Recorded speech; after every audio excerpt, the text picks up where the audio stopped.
Yes, this is again the Art of Parenting session. And for today's Art of Parenting session, I've thought of a very nice topic which influences the value system of a child throughout the life. And these days, I'm seeing Samir growing up in my home, and he's a class 9 student. And so I was just thinking, which are those values which I have to give him right now, that is a class 9, class 8, or class 10 student, which will guide him throughout the life.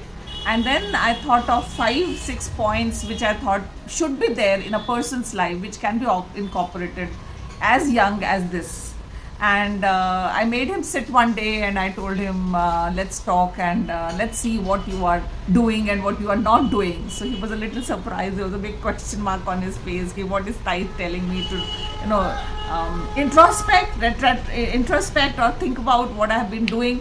So that came as a surprise for him, but then he took it seriously. And I said, what if every night you think about 5, 6 points which you have done, or which were in your routine throughout that day? So he asked me, what are those points, Tai? And then I told him, I said, just reflect back in the night. What were your positive things that you did that day? All right. Then also think about what were the negative things that you did that day. Maybe you just fought with your friend. Maybe you went to the classroom without doing your homework. Or maybe the teacher had to scold you for speaking too much in the class. So just think about it in the night, and maybe you can tell me that this is what happened, this is the negative thing, this is the positive thing. And then I also told him, "Okay, did you take some initiative? Also think about that particular thing. Okay, did I take some initiative during the day?"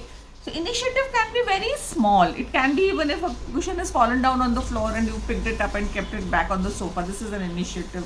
You took an initiative to clean the drawing room. Just you had a look at it and you said, oh, this thing is lying here. It should be at this particular place. So this is again an initiative. So did you take some initiative, or did you just went up to your mom and say that let me help you out, mom? You've been working since morning. Just think about this during the night. Did you do that? And then I said, think of some example for empathy. I explained the meaning of empathy to him.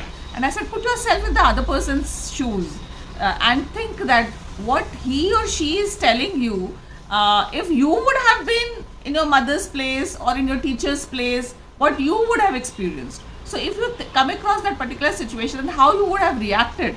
All right, so this way you will land up finding less faults in other person, because I know children of this age, they think their mothers are the biggest enemy for them, because they are the ones who are telling them don't do this.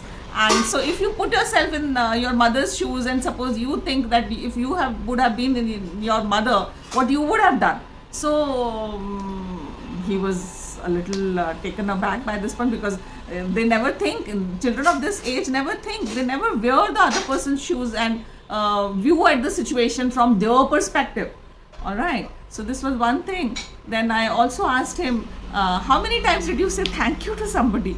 Because we take things for granted. Mother is cooking food, that is her duty. Okay, father is doing something, that is his duty. The teacher is coming and teaching the class, that is her duty. So this is what we do often, So how many times do we walk up to that person and say thanks?